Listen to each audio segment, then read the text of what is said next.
Hello, hello, and welcome to Gibson's Bookstore. We are so pleased for this event tonight.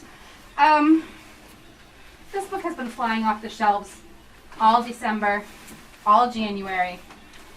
So when Peggy reached out and said, would you like an event? Yes, we would. We would love to have an event. People are already reading it. Some people need to read it.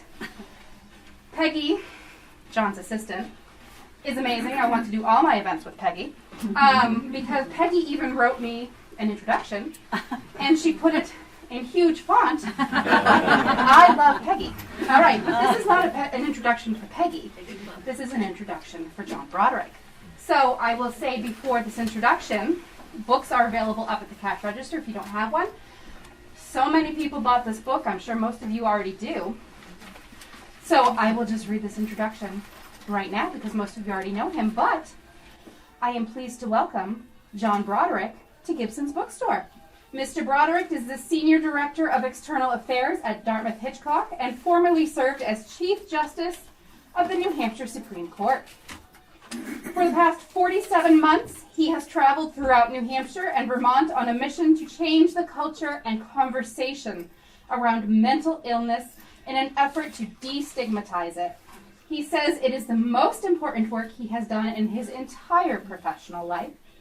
Now it is my pleasure to introduce for Backroads and Highways, My Journey to Discovery on Mental Health. Please join me in welcoming John Broderick.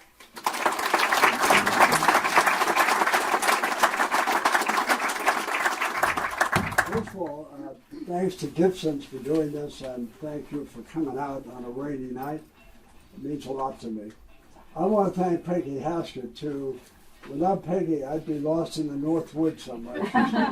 She is amazing. And I want to introduce a friend of mine who's standing in the back with a lumberjack jacket, Jeff Levin.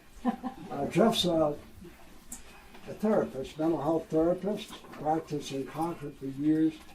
And he and I have joined forces on a lot of occasions to speak at schools. And he's got a program called the Reconnection Project, which I endorse and support to try to get kids, particularly kids, reconnected to some of the stuff all of us remembered. But I wanted you to meet him. I want to thank you for coming out tonight. In many ways, I'm the last guy in the world to be writing a book about mental health. And on the other hand, it's the most important thing I've ever done. And I mean that sincerely. For the last 6.5 years now, I've been traveling and speaking wherever I'm invited. It helps, by the way, when you're free. That helps. And that's only possible because of Dartmouth Health, where I work. They make it possible. They publish the book. And they've allowed me to travel and talk, and I'm grateful to them beyond measure. My journey on mental health started some years ago in my own family. I'm a baby boomer, by the way. You wouldn't have guessed that, I'm sure. And those of you who can relate to that know that mental health and mental illness were just not talked about for all of my childhood and most of my adult life, by the way. So I was pretty ignorant about mental illness. I knew what it was at the extreme, but I didn't know anything inside the chalk marks. And when it took up residence in one of my two sons when he was 13, I didn't see it for what it was. Neither did my wife. And my son at 13 didn't realize he had a mental health problem. Makes sense when you think about it. How would you know that? How you react to people and circumstances, but he thought it was just him, and we didn't see it. He was really smart, really talented, a terrific artist. He spent a lot of time as a child in his bedroom with the door closed drawing. Today I would describe it as withdrawing, but I didn't know much about mental health back then. I know a lot more now. As he went through high school, he seemed to be doing okay, but not as well as he could have. Started smoking in high school. We didn't know that. He had friends in high school, but not as many as his younger brother. And he did okay, but not as well as he could have. He's really smart, by the way. One of the smartest people I've ever known. And he tested well, and he got into a good college in New York. Got a bachelor's degree, got a master's degree. And over that time, we started to see alcohol use. It was disturbing to watch it. And we didn't know really what was causing it. And the alcohol people told us that he was an alcoholic and that we should do certain things if we wanted to deal with his problem. And we took their advice, not knowing what we were really dealing with. And we made decisions based on that advice. They were well-intentioned but harmful. I made a lot of mistakes, by the way. I'm not here because I'm righteous. I'm the last one that could be righteous. And because of the mistakes we made and his drinking, he ended up in the state prison having assaulted me. I ended up in the intensive care unit at the Elliott Hospital in Manchester. It was all very public 20 years ago. It was a really painful time for our family. But it eventually changed my life and my focus. We healed as a family, by the way. As hard as those years were, as public as they were. And my son is doing so much better. We're a family. We love my son. He's a good person. And he's taught me a lot about mental health, by the way. A lot of what I didn't know or see, a lot of what he didn't understand but does now. But as a baby boomer, I didn't do anything about it, because what would I have done? But what I learned early along, after my son was at the prison, is that my family wasn't alone. People would come up to me at grocery stores and gas stations and pharmacy counters during that first year especially, and they would say, "Judge, you look great." I knew what they meant. I said, "Thanks, I'm feeling better too, and my son is doing better." And I would talk to them about my son and what we had learned. And then all of those people, all of them, strangers to me, would open up about their mother, their father, their brother, their cousin, their best friend, and about themselves too. I heard about anxiety, bipolar disorder, depression, schizoaffective disorder. It was so eye-opening for this baby boomer. I said to my wife, there were a lot of families that were down there in the valley of mental illness with us. We just never looked up. I've looked up now, by the way. I have looked up now. But I didn't know what to do about it. Until 7 years ago, I got involved in the campaign that led to the book, and it led me to Gibson's Bookstore tonight. It led me to do the most important work of my entire professional life. And I mean that sincerely. I would do this every day if I could, because I see it now. And I see all the people and families affected by it.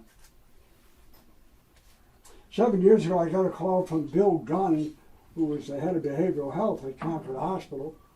He told me about his friend, Barbara Van Dalen, a psychologist in Maryland. She had been on Time Magazine's 100 list in 2012. I'm sure we've all been on the 100 list at some point, but I hadn't been. I was pretty impressed by that. So he told me about the campaign. The campaign was simple and genius all at the same time. She wanted people to know the 5 most common signs of mental illness, like they know the signs for a heart attack or a stroke. I bet most of you know some or all of those signs. I do. I didn't go to medical school. But I was pretty ignorant when it came to mental illness. I'm not now. I got involved in the campaign, nonpartisan, non-political. Is there anything in America today that's nonpartisan, non-political? This campaign is. We launched it on a Monday morning, 10 a.m. at the State House, in an empty House chamber. They weren't in session. We had a steering committee with some great people on it. We raised some money before the campaign started, but it wasn't exactly a stop the presses kind of feel to it. The Speaker of the House said, "John, you can use the chamber that morning. We're not in session." And so I thought that was a little over my skis, but I accepted it. And my wife and I came there that morning. The place was packed. Packed. 3 members of the Supreme Court, the Chief Justice of the Superior Court, the Attorney General, the Catholic Bishop, the Episcopal Church, the Jewish community, all members of our congressional delegation, our governor, CEOs of all kinds, educators, law enforcement, and families. It was the single most impressive room I'd ever been in 4 decades in this state.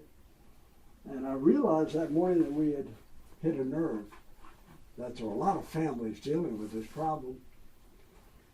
Barbara Van Dalen was here that morning, the genius behind the 5 signs, and she shared these statistics, which I didn't know, but can't forget now. She said half of all mental illness in the United States begins by age 14. My son was 13 years old. 2/3 by age 23. Last year, she said, in the United States, more than 47,000 people took their own lives. More than died in every traffic accident across this country. Every 90 minutes, she said, every day, including this day, by the way, some brave American veteran, he or she, takes their own life. We lose 20 veterans a day in America to suicide. Are we okay with that? You realize from 2007 to 2017, all before COVID, the rate of suicide for people ages 10 to 24, the wonder years of life, increased by 56%. Is that okay? It's not happening for no reasons. What are we doing about it? What are we doing about it? After the launch of that campaign, that morning, which was so successful, we had no idea what to do next. How could you plan for a campaign that had never been started anywhere? And so we waited to see if anyone would ask us to speak anyplace. In the last 6.5 years, I've spoken almost 750 times throughout all of New England, sometimes beyond. I've been to 350 middle schools and high schools. I didn't know we had that many schools. I've traveled more back roads than I knew existed. Thank God for Siri.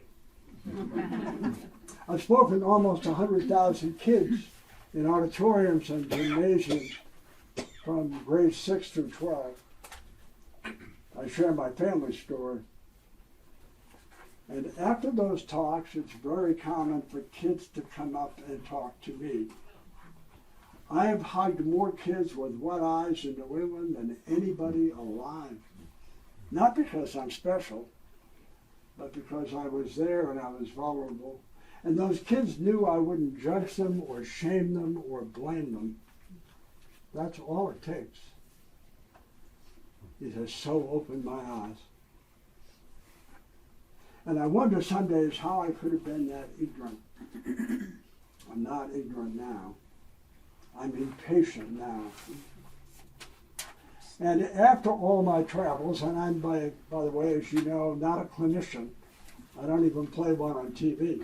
But I'm a pretty good listener. The state of New Hampshire paid me for 15 years to listen to lawyers, to read briefs, to decide cases. Sometimes they were in areas where I'd never practiced law, but I had to be part of the solution. And so I was a pretty good learner, I think. But I know I was a good listener. And I was a trial lawyer for 22 years. Trust me when I tell you, I listened to what witnesses said. And I've listened to what kids have told me. That's why I wrote the book. During COVID, by the way, I wasn't able to get out to as many schools as I had been used to, although we were trying to do it remotely. And DH was great. They did a 33-minute video which kids could see, and then I could zoom in and talk to them, but it's not the same as being present. And I realized from those visits that I wanted to share what I had learned. It was in here, it was in me. And I wanted other people to see it and hear it and deal with it too, if they were interested. And so I said to Dartmouth, can I write a book about the last 5 years of my life? And they said yes. And what I realized, it's a lot easier to say you're going to write a book than to write a book. Those are not the same thing. And I started writing the book during that height of COVID, and it was cathartic for me. I was finally getting it out. I was sharing what I had seen and heard and hugged. That's why I wrote it. Kids had been so honest with me, not because I'm a judge, they could care less, but because they knew I would understand what they were saying and I would listen to them. Many days I thought, I'm not helping them, I can't fix the problem. But sometimes just listening to people, validating how they feel, and not judging them or hugging them really matters. And most often these kids would hug me first, a perfect stranger. It's very humbling, by the way, and it's also concerning. That's why I wrote the book, not for me. I don't make a dime on this book, by the way, so you know that. And any profit of the book goes to a fund at Dartmouth Health on mental health awareness and education, not coming to me. And I wouldn't feel comfortable if it did. I didn't meet these kids to make money from them. And I don't have a right to feel a fiduciary duty to them, I'm sure, but I do. I have a voice they don't have, and I'm going to keep using it as long as people invite me. Just the other day, I was in the western part of New Hampshire speaking to a high school. I must look 100 years old to those kids. They look about 9 years old to me, so it's not a good feeling if you're my age. And after I spoke, kids come up, and there was this one little boy who's in 9th grade, a kind of pudgy, he was a cute kid. Imagine the courage that takes. He walked up to me and he said, can I give you a hug? I said, I love hugs, sure. So he hugged me, this little boy. Then he stepped back and he looked at me and said, can I hug him again? I said, I'd love that. And then he stepped back and he said, with his head down, he said, there are a lot of mental health problems in my family. I don't know what to do. I said, can I hug you? He said, that'd be great. So I hugged him for the third time. Then I said, you ought to talk to a counselor here at school. They can help you. Promise me you'll do that? He said, I will do that. I have hugged more kids than I knew were suffering. We can fix it if we want. It's not hopeless, but we have to be willing to understand it. And as I said, I'm not a clinician, but I'm a good listener. Let me tell you what I've learned over the last 6 years, which is why I wrote the book. There are a lot of causes for mental health problems, and we all know that. Some of them are genetic, some of them are chemical imbalance, some of them are trauma. A lot of reasons for it. But what I've seen and hugged mostly, I believe, is cultural and social. What do I mean by that? I'm a baby boomer, so I grew up in a different age. I benefited in my life, in my childhood, from the inefficient use of time. Do you remember that? That was called childhood. The inefficient use of time. We didn't have cell phones or iPhones or iPads. We spent most of our time looking other people in the eye and learning who we were. We learned social emotional growth eyeball to eyeball. I'm a middle-class kid. My dad was a teacher. My mom wanted to be a nurse, but she couldn't afford that. My mom worked in an office in the neighboring town. My parents both worked. They were present to my sister and me every single day. We had dinner every night. It wasn't five-star dining, but we were together. And because we couldn't work 24 hours a day, my parents were present to my sister and me at night. I knew every neighbor's house. I bet you did too. I could have walked through them at night and not hit furniture. I had a lot of mothers and fathers in my neighborhood. Parents were interested in our well-being, but they weren't organizing it. Kids played. Do you remember play? What happened to play? If you said to most kids today, why don't you go out and play? They'd say, is that an app? Where do I get that go play app? My mother used to say, why don't you go out of the house and go play? I knew what that meant. My mother, for her age, was probably overprotective. She looks marginally neglectful to me now. In the summertime, the rule in my house was come home when the street lights are on. I bet that was true for you too. Or during the school year, you got to be home for dinner. And you had to be home for dinner. When I was in the 4th grade, my mother used to come home at lunchtime during the fall and the spring to have lunch with me at our house. I used to walk home from school to have lunch with my mother, and then I'd walk back. I didn't have a police escort, I didn't have a dog, I didn't have a phone, but I had some independence and self-reliance, and I knew the basic rules of protecting myself. My mother didn't call the school to see if I got back after lunch. She assumed I had. What I'm seeing with kids today in so many places is that we are shortening childhood. We are shortening childhood. My childhood was 12 years long. My mother, if she were here, would say it was probably 14 years, but I'm sticking with 12. Today, we are professionalizing childhood. You got to be playing a sport. You got to be on a travel team. You got to be on 3 teams. You got to have a tutor. You got to be excelling in school. What is that? What is that? Do you realize if you go to most high schools today, it's probably true in Concord. If you get a grade on any given Tuesday in school, it goes up on a platform online so your parents can see how you did. But you've survived, is that what true?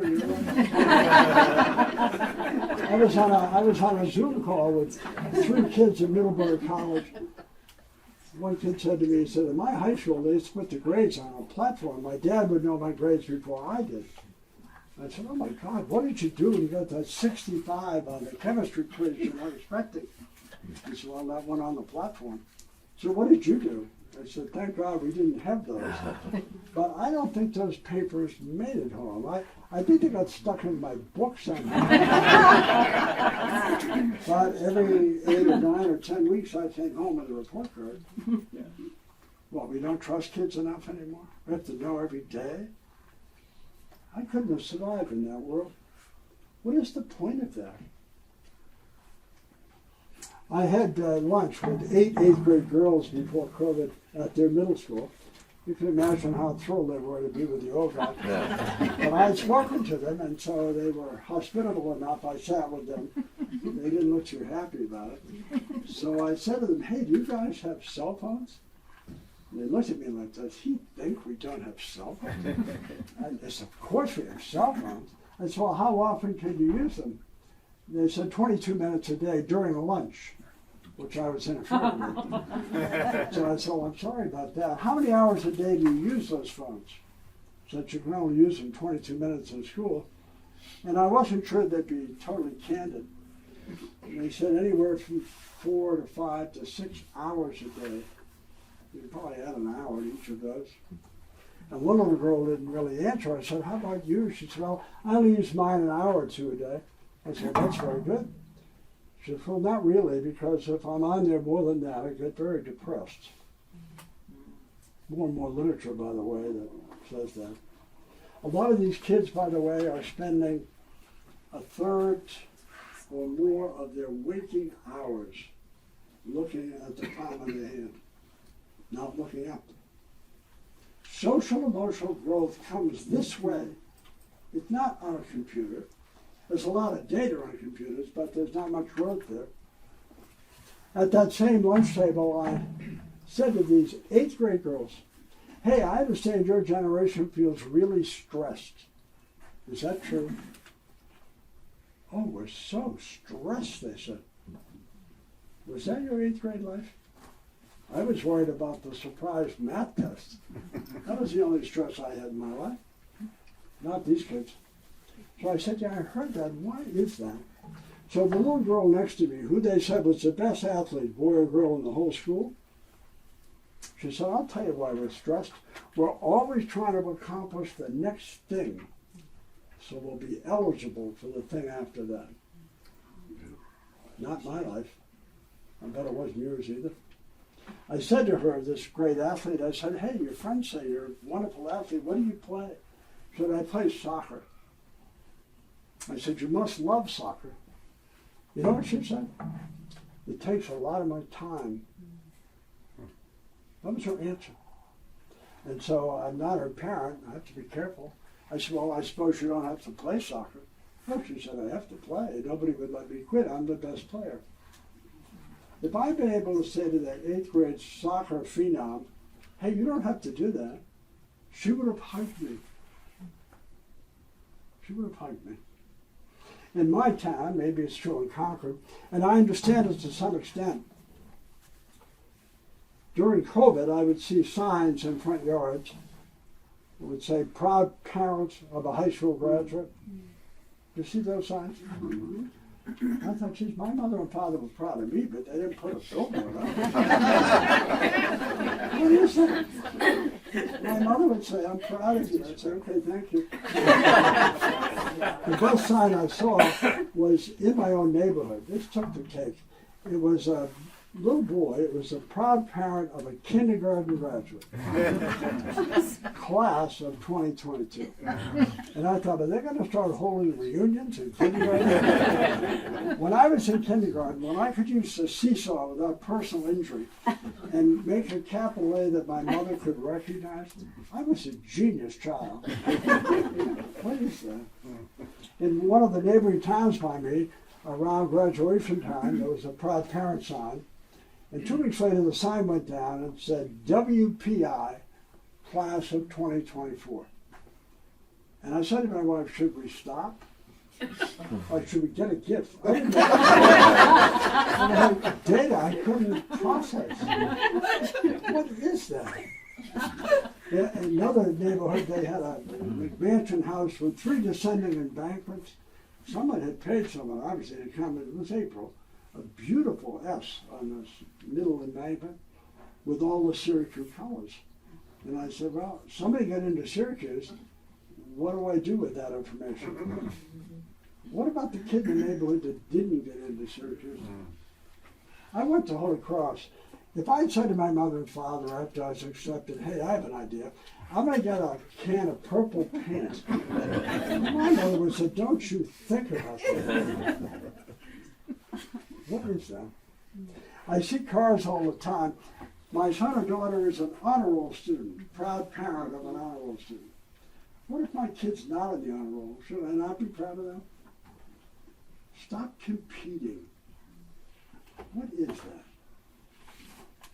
We are almost afraid, and it's coming from a loving place. Please know I know that. But I've heard the consequences in a lot of schools. These kids feel a fear of failure, whatever that is to them. They're scared to death of failing. They don't want to disappoint their parents. They know they need to be on the train of success because that's what they've been told. It comes with a price for some kids. Some kids do fine with that. I've had a lot of kids who haven't done fine. I spoke at a high school graduation this year, by the way. They give you 6 minutes. That's a challenge. And I went really because I wanted to see what high school graduations were like. It's been 1,000 years since I graduated. So I remembered my kids' graduation. The good news is it hasn't changed. The bad news is it hasn't changed. So the kids who are celebrated are the bright kids. They have a special dinner for them. Those kids are going to do fine, by the way. They don't need a dinner. But anyway, the valedictorian of the class, very bright student, she spoke, clearly smart. And on the way out, I was in the recessional and she was there with her parents. And I stopped and I said, congratulations. What are you going to do when you leave? She said, I have an 8-year scholarship. Have you ever heard of that? I said, you're going to repeat college twice? And she laughed. She said, no, I have a 4-year scholarship to college and a 4-year scholarship to medical school. She's 17. She grabbed the brass ring. I'm sure everyone's thrilled for her. When she's 21, is she going to be the same person she was at 17? What is the rush? What is the rush? I see it all the time. I spoke one night in Maine, or one afternoon, and after I spoke, kids line up. It's really stunning. It is stunning to me. And so this one girl waited 40 minutes to tell me what I'm going to tell you. She didn't even stay in the auditorium. She was out in the hallway when I came out. And she came over to me. She looked so sad. And she said, I am in all advanced placement classes here at the high school. And I was trying to make her smile. I said, there should be a law against people like you. Nobody should be allowed to be that smart. She said, well, it's not that good, actually. I said, what do you mean? She said, I study every night until 11:30. I have no life. She's a junior in high school. Was that your junior year in high school? It wasn't mine. I said, why are you doing that? She said, I'm doing it for my parents. And I said, I don't know your parents, but I'm sure they love you. Have you told your parents how you feel? This girl I'll never see again. She said, no. So I said, would you do me a favor? Would you talk to your parents and tell them what you've told me, a perfect stranger? She didn't answer me. She stepped closer and she hugged me like a life jacket. And then she ran down the hallway. There'll be a proud parent sign in her front yard. She was not doing well. I've been to private schools. Doesn't matter where you go, by the way. It does not matter. I went to one private school, and the senior boy who introduced me at this prestigious place asked this question of all of his classmates. This was early along in this campaign, so I didn't know what to expect. He said, if there's anyone in this auditorium this morning who has a mental health problem, or someone you love has a mental health problem, those are the only two categories, would you please stand up?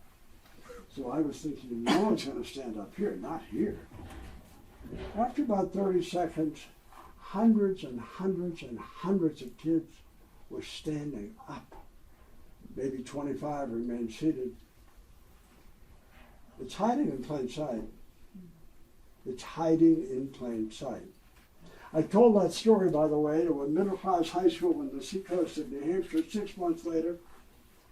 I wasn't asking the public kids, I was just telling them the question that boy asked. And when they heard the question, they started standing up. Almost everyone was standing up. The principal said, I'm shocked by this. I said, I'm not shocked anymore. I'm not shocked anymore. What are we doing about it? Do you realize that anxiety and depression among young people is epidemic in the United States? Well, a lot of causes for it, but a lot of it is what I'm describing. I had one girl come up to me. I spoke at a private school. She waited and she came up. She was crying. She could not even verbalize. And I was rubbing her back to calm her down. And finally she blurted out between sobs, I have so many expectations on my back. I said, can I ask you a question? She looked at me. I said, did your parents pay $500,000 and pretend you were a rower to get you into this place? She said, no, I got in here on my own. I said, okay, you're smart. You're going to be fine. Relax. I didn't feel that way in the 9th grade. I bet you didn't either. I went off to Holy Cross. I wanted to go to Bowdoin more than I wanted to breathe. Bowdoin didn't want me. My mother said, that's their mistake. I didn't accept that, but that's what my mother said. Anyway, I went to Holy Cross, I'm a public high school kid. My first entrance exam at Holy Cross was in theology. And I didn't do well, apparently. So I was placed in remedial theology. If you go to a Catholic college and the first thing they know about you is you're in remedial theology, so it's pretty embarrassing. The only good news is I had the smallest neck in the class. The whole football team was in remedial theology. I love those guys. But they had scholarships, and so they didn't have to stay, and the Jesuit was hot blind, so he didn't know they weren't there. So I stayed. My first exam at Holy Cross was in theology, oddly enough. I thought, well, after some remedial theology, I ought to be ready to ace this class. My first exam at Holy Cross in theology, I got a 51. That's on a 100-point scale. So I thought, well, I'm not going to be a priest. That's pretty good. It was really embarrassing. And so I said, well, maybe I'll be good in economics. I had a course in macroeconomics. Anyway, I had that test in early November, and I got a 47 on that. So I was averaging 49, heading towards Thanksgiving. And I thought, well, maybe Bowden was right. Maybe I won't be here after Thanksgiving. I called home. My mother said, your dad and I are so excited you'll be home for Thanksgiving. And I said, I may be home for a long time. I'm going to hook that TV up in the basement. So at Thanksgiving dinner, I said to my mother and father, I finally got the courage up, and I said, I don't think it's going that well for me at Holy Cross. And my mother said, what do you mean? So I told her about my 2 grades and my spectacular 49 average. And my mother said to me, very calmly, well, I suppose you'll need to do better than that. And I finished 12th in my class at Holy Cross. Not because I'm brilliant, but because I finally figured it out. My parents weren't suing the school, calling the school. What is that? I was speaking at a private school in southern New Hampshire one day. It's grades 6 through 12. See if this is your childhood. I said to the dean of students on the way to the car, what's it like here academically? He said, well, a lot of parents are really aggressive about academics. He said, we just had a first report card. Mother and father came in to see the teacher. This is a 6th grade boy. And the mother put the report card down on the teacher's desk and said, these are not my son's grades. I said, wow, I wish it was that easy. So I said, well, what did the teacher say? So the teacher said, ma'am, those are his grades. And then the father said, for what we're paying here, we can't accept those grades. Hello? How's that kid feeling, do you think? He's a 6th grader. When I was in the 6th grade, they still had cursive writing. You know, cursive writing. And I'm a left-handed person, so my cursive writing was terrible. And I got through 5 years with it, and finally the 6th grade teacher had the courage to say, that's pathetic. And she said to me, John, if your writing is not improved, you're going to have to switch hands. I could barely open a door with my right hand. Well, I wasn't worried. I had no overprotective mother. So I went home that day and I said to my mom, you can't believe what happened today. So I told her. And she said, well, we can address that. And I thought, absolutely we can. I said, what should we do? She said, you better start writing more clearly, because if you have to write with your right hand, you're going to flunk out. I started getting A's in penmanship after that. Today my mother would sue the school district, agree with the principal. What is that? It's almost as if we're afraid to let children be children. There's a purpose to childhood, by the way. It's called figuring out who you are, what you want to do, what you're good at. It's called growing up. I hug more kids who are 15, 16, 17 years old who are 11 or 12 emotionally. It's not because people are trying to do that, because parents love their children, but we're much too hovering. We've replaced helicopter parenting, you know what that is? Mm-hmm. We snowplow parenting. My child will have no obstacle, not their fault. I didn't have that growing up. And it comes with a lot of benefits, by the way. In my travels around New England, those are my thoughts and conclusions. We need to take our foot off the gas, support our children, trust our children, let them have the kind of independence and resilience that I grew up with, not because someone planned it. Social emotional growth was not a curriculum in my life. It was in the oxygen I breathed, in the playgrounds I went to, in the families in my neighborhood. Now every school has a curriculum in social emotional health. And I'm not being critical of it, but it's trying to take the place of something else. The last story I want to share with you, because I've hugged a lot of kids, by the way, in my travels who have told me they want to kill themselves or have tried. Was that your childhood? It wasn't mine. It wasn't mine. A year ago at Worcester Polytech, one of the best engineering schools in the country, 7 boys in 8 or 9 months took their own life. I just shut the school down and said, what is going on? How can that be happening? 2019, the Center for Disease Control, this is before COVID. 2019, looking back a year, 2018. These are tests that are distributed every year to public schools around the country. That year, 70 high schools on our own state here had their kids take the test. It's anonymous.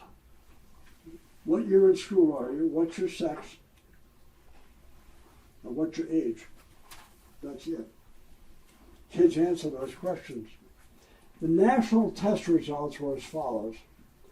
46.6% of high school girls, not 4%, 46% are depressed.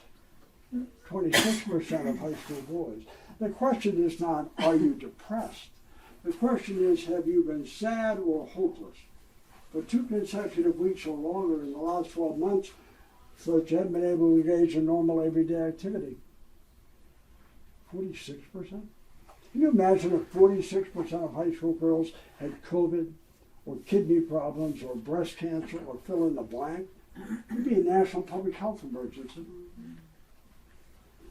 25% of high school girls in that survey said they had given serious consideration to ending their own lives in the previous 12 months. 1 in 4.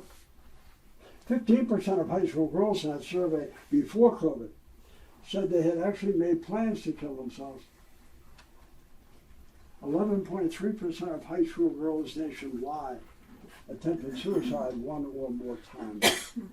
That number, that last number in New Hampshire, by the way, was 8.3%. It never seems to make it above the fold. It needs to. The purpose of my book was to let people know what I've experienced, what I've felt, and what kids have informed me about. Not my wisdom in the book, but it's the wisdom of kids. And I believe that unless we start talking about it, normalizing it, demythologizing it, and destigmatizing it, and start to have those uncomfortable conversations, which are not uncomfortable for kids, by the way. I love these kids. They are amazing. I love this generation. They want to have the conversation. It's usually the older folks who don't want to go there. It's too awkward. It's maybe their fault. It's embarrassing. Maybe they'll outgrow it. I want to share this final story with you, and I'll shut up, I promise. It has so impacted my life these last 6 years. I was speaking at a grade school, a middle school before COVID. And when I finished speaking that day, the kids stood up. And the people in the front of the row who jumped up first to applaud were 6th graders. When I was in the 6th grade, I would have said, who's this old guy? And why is he bothering us? I don't even know what he's talking about. Not these kids. Anyway, this girl came up to me. She was just angelic looking. Proudly told me she was a 6th grader. Then she opened up about school, her family. And she finally said to me, can I tell you something? I said, sure, you can tell me anything. She said, I'm going to kill myself. And I believed her, by the way. And I just hugged her. I violate the no hugging rule, by the way. Every school I violate. I tell them when I violate it, so don't be worried about it. I just hugged this little girl, and she squeezed me back. And then I said, no, we're not doing that. That's not who you are. That's what's bothering who you are. Those aren't the same thing. Anyone would have a hard time with what you're dealing with. I said, I want you to promise me you're going to see a counselor at school today. I wouldn't have left, by the way, without talking to someone. And so this little girl, with a little voice, she said, I promise. I wasn't convinced. I said, do you know what a pinky promise is? She thought I was so cool that I would. She said, I do know what that is. I said, okay, we're going to make a pinky promise. She said, okay. So we locked fingers. Her little finger was so tiny. We're in this semi-dark auditorium. She said, what are we promising? I said, you're promising. You're going to promise me that you're going to see a counselor today and tell them exactly what you told me. You promise? She said, you can't break a pinky promise. I said, I know, that's why we're doing it. So she hugged me, this little girl who I didn't know. Then she ran out of the room. The principal said, would you be willing to go to the lunchroom? 100 kids every 22 minutes. The kids I'd just spoken to. I thought, that'll be awkward. I'm the oldest person in the school, and they're probably not going to want to see me again. So I went into the lunchroom hoping it would be 20 minutes and I could head out. I didn't get a chance to head out. I didn't get a chance to sit down. 6th, 7th, 8th graders. Kids would come up to me. They would open up to me. Some of them would say, thanks for sticking up for kids like me. Thanks for coming to my school. Sometimes they'd open up about their own lives. You can't do that and be unaffected by it. You can't get in your car at the end of the day and say, well, that was an interesting afternoon. It impacts you. Anyway, at the beginning of the 5th lunch period, when I was about to collapse, I wanted to sit down. The little girl that made the pinky promise, she was walking towards me in the lunchroom. And she had a woman next to her. I thought, oh, I'm going to get in trouble. I'm doing this. All my worst fears of school were coming back. Anyway, she came over to me and she said to me, do you remember me? I thought, are you kidding? I'm going to remember you my whole life. I said, of course I remember you. She said, do you remember we made the pinky promise? I said, we did. And she pointed to the woman, looked like she was in her mid-40s. She said, she's the counselor. I'm going to see her this afternoon. And I said, you're just as smart as I thought you were. Thank you for doing that. And she hugged me and ran to her table. And then the counselor said to me, we usually know who the kids are who are having problems. We didn't know about her. She stopped me in the stairwell and said she pinky promised the judge. And she would talk to her counselor today, and I want to keep my promise. How many times can that happen to you? Where you say, what are we doing? What are we doing? My plea to parents and grandparents is to realize what I've come to realize. You can read the statistics. I've hugged the statistics. The statistics have talked to me. And these kids need to know that we understand what they're dealing with. I used to worry about fire drills. Although I liked them because we had more recess time. These kids are worried about active shooter drills. Hello? I didn't believe that if you graduated from high school with a 3.8, that your life was going to be different than if you graduated with a 3.1. Kids believe that today. I didn't make the National Honor Society, by the way. And when I told my mother I didn't make it, you know what she said? You'll be fine. That was her answer. And she was right, by the way. I was fine. We have to get back to some of that. Before I close, I want to introduce one other person who's become a dear friend of mine. There are two of them, actually, Deli Champagne, who I love. And Irene Bouchine, who's here. Irene has a book which I wish all of you would read or read to your grandchildren, called Celia and the Little Boy. She wrote the book, she illustrated the book. It's a book about childhood depression, but it never says the word depression. It's about empathy and caring. It's a little boy who's under the stoop, and Celia finds him and goes under the stoop to help him. We all have somebody in our life who's under the stoop. I know that now. That book should be read in every school in the state. I don't have any interest in the book, other than I love the book, and I love Irene Boucher for writing it. I'm really here to say I need your help. It doesn't matter what I think, by the way. It doesn't matter all what I think. It matters a great deal about what you think and what you're willing to do. And so if you came tonight to say, well, I want to hear the guy's story, I appreciate that. But it won't matter tomorrow.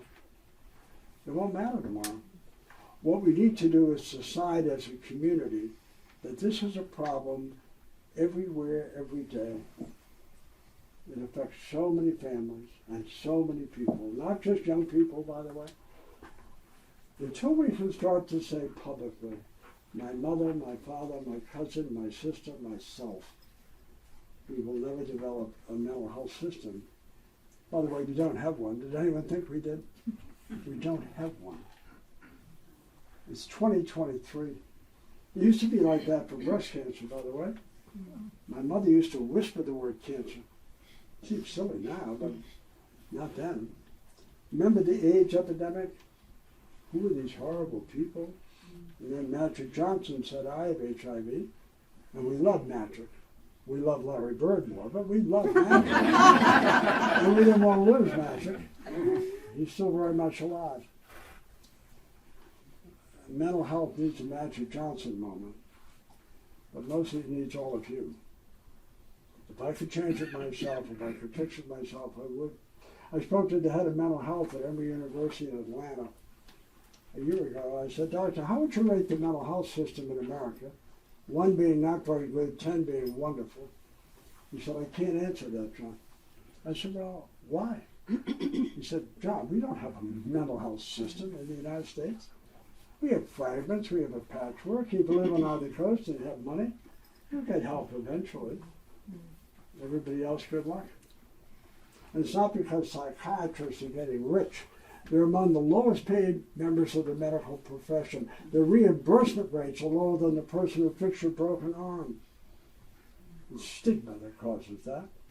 We don't have enough of them. We don't have enough nurses, psychiatric social workers, psychologists. We could. A year ago, February, Valentine's Day, a year ago, we had 51 children and adolescents. 51. In community hospital emergency rooms in New Hampshire, having acute mental health episodes. Some were there for hours, some were there for days, some were there for weeks, because there was no place to send them that was appropriate. Are we okay with that? I'm not. There was a suit filed. I don't know anything about it. I'm not expressing any views on it. A suit was filed by 20 hospitals this past week saying the state needs to step up and deal with this problem that I'm talking about, this boarding problem in hospital emergency rooms. The way we have treated mental illness in the United States has been immoral. Hard stop. It's immoral the way we treat it. It doesn't need to be that way, but it will be that way until enough of us say, we're not going to do this anymore. We're not going to tolerate this anymore. In any event, thanks for coming out, and I appreciate it. I hope I haven't bored you. But I feel so strongly about this topic. We need to change it. We need to act. And we can if you want, but I don't get to decide that. Anyway, thank you for listening. I appreciate it.